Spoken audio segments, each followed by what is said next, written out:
Hey everyone, and welcome to This Explainer. Right now, the European auto industry is going through a transformation that is so chaotic and so unpredictable, it honestly looks less like a traditional business transition and way more like a high-stakes casino. The biggest giants in the industry, the brands you literally see on the road every single day, have placed wildly different survival bets on the table. They're all facing this incredibly challenging transition to electric vehicles, and as we look at the landscape today in 2026, well, those massive gambles are being called. Some are trying to build entirely new empires completely from scratch, some are penny pinching just to survive, and others have literally split their companies right down the middle. Okay, let's quickly run through our agenda for today. First up, the great EV gamble. Second, Volkswagen, the vertical empire. Third, Stellantis, efficiency meets reality. Fourth, BMW and Mercedes, premium status. Fifth, Renault, the agile innovator. And finally, number 6, the 2026 reality check. All right, let's dive into section 1, the great EV gamble. To really understand this, you have to picture the current market as a massive, unpredictable storm. The old days of simply designing a car, dropping a gas engine into it, and selling it at a nice steady profit, those days are completely gone.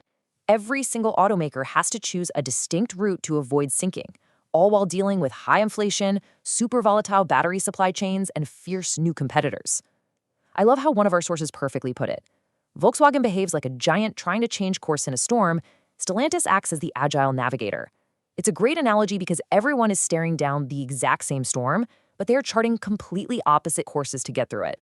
Which brings us to section 2, Volkswagen and their vertical empire.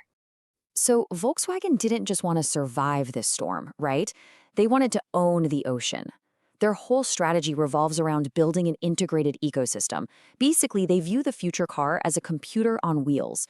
Because of that, they want to control absolutely everything, from the raw lithium in the battery cells all the way to the software operating system on the dashboard. Why go through all that trouble? So they never, ever have to hand over their data or their profit margins to external tech giants like Google or Apple. But to pull this off, they had to make 2 incredibly expensive bets. First is Cariad. This is their internal software division, and they were tasked with building a proprietary operating system completely from the ground up to handle everything from standard connectivity to full autonomous driving. Second is PowerCo. This is their massive push to build internal gigafactories. By producing battery cells themselves, VUM aims to drastically cut the cost of the EV's absolute most expensive component. The ultimate goal here is to dominate the mass market through just sheer massive economies of scale.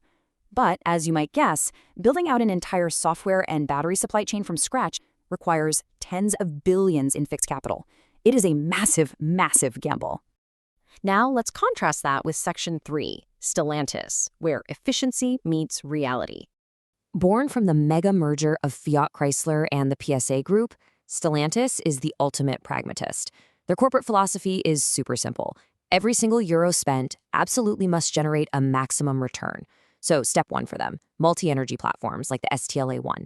Instead of building platforms strictly for electric vehicles that might not even sell, their chassis can host combustion, hybrid, or electric engines depending on what you, the consumer, actually want to buy on any given day. Step 2, they spread their research and development costs across their massive portfolio of brands. We're talking Fiat, Peugeot, Jeep, Opel, which improves their margins without bleeding cash the way VW does. And step 3, rather than inventing everything in-house, they formed a joint venture with the Chinese company Leapmotor to just import cheap, efficient EV technology. Essentially, they optimize what they already have, and they buy what they don't. Moving on to section 4, BMW and Mercedes, and their premium status approach. Think of these brands as the aristocrats of the auto industry. They aren't fighting in the mud to sell the most cars, they're fighting for massive profits on every single car they do sell. This whole model relies on something called capital density, meaning, sure, designing a cutting-edge luxury EV costs an absolute fortune, but their customers gladly pay premium prices that instantly absorb those massive R&D costs. Combine that with flexible iFactory lines that can build EVs, hybrids, or gas cars on the exact same assembly line, and they are heavily insulated against sudden shifts in the market.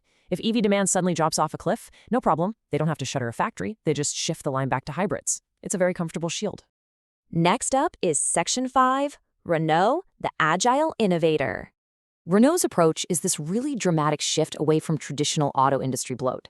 Instead of trying to dominate everything like VW or strictly penny-pinching like Stellantis, they practically unbundled their entire company to act like a nimble tech startup. They created a spin-off called Ampere, which is dedicated exclusively to EVs and software, keeping the books totally clean to attract tech investors. Meanwhile, a completely separate division called Horse continues to sell traditional combustion and hybrid engines just to generate the cash needed to fund Ampere. But honestly, the real genius here is their product strategy. They are leaning hard into nostalgia. They're bringing back legendary, iconic designs like the Renault 5 and the Renault 4 to target a massive sweet spot, highly desirable electric cars priced under 25,000 euros. They are going straight for the heart and the wallet of the European buyer. And this brilliantly illustrates the philosophical divide we're talking about today. Look at Volkswagen's Cariad, taking on the immense risk and astronomical cost of building an operating system entirely from scratch. Then look at Renault. They're taking the pragmatic route. They just partnered with Google to integrate Android Automotive. Renault knows they don't have VW's bottomless pockets, so they just buy reliable external tech rather than risking billions trying to reinvent the wheel and potentially failing. All right, let's look at where this leaves us in Section 6, the 2026 reality check. So, fast forward to early 2026, and the EV market is much, much colder than anyone anticipated. All these grand strategies have violently collided with reality. Just listen to this staggering number: 22 billion euros. That is the absolutely brutal estimated write-down Stellantis had to take. Even with all their flexibility and financial prudence, they fundamentally misjudged how fast the public would actually adopt electric vehicles. They scaled up their battery supply chains, anticipating a massive surge in EV demand that simply never arrived. Now they're left with stranded costs, literally billions of euros spent on factory capacity and raw materials that are just sitting there collecting dust. So where does everyone stand today? Well, the picture is incredibly complex. Volkswagen is drowning in the massive fixed costs of their vertical integration, they're facing major Cariad delays, and worst of all, they are losing crucial market share in China to incredibly fast native EV giants like BYD and Geely. Then you have Stellantis, who took that massive 22 billion euro hit, and by relying so heavily on external tech and hybrids, they actually risk lagging behind in next-generation software. Meanwhile, Renault, despite having to manage that super complex dual company split, is currently viewed by analysts as the smartest, most lucid player in the room. They didn't overextend, and they focused on what consumers actually want right now: affordable, desirable cars. Which leaves us with a very provocative question. We have two very different paths: Volkswagen's massive structural bets versus Stellantis' agile multi-energy retreats, and yet both have led to the exact same crisis point in 2026. If Volkswagen actually survives this transition, they'll have a self-reliant, vertically integrated empire that literally nobody in Europe can match, but if they run out of cash first, their strategy becomes a cage of fixed costs. Stellantis protected their short-term margins, but they might find themselves technically outpaced. The 2026 reality proves there's no single winning strategy yet, only different flavors of survival. So who do you think will actually emerge victorious by 2030? Thanks so much for joining us for this explainer today. The real value of deeply analyzing these corporate blueprints is that it shows us just how incredibly difficult the EV transition actually is behind the scenes. You know, it's not just about swapping out engines for batteries. It's about fundamentally rewiring billion-dollar empires. We sincerely appreciate your time and your focus today.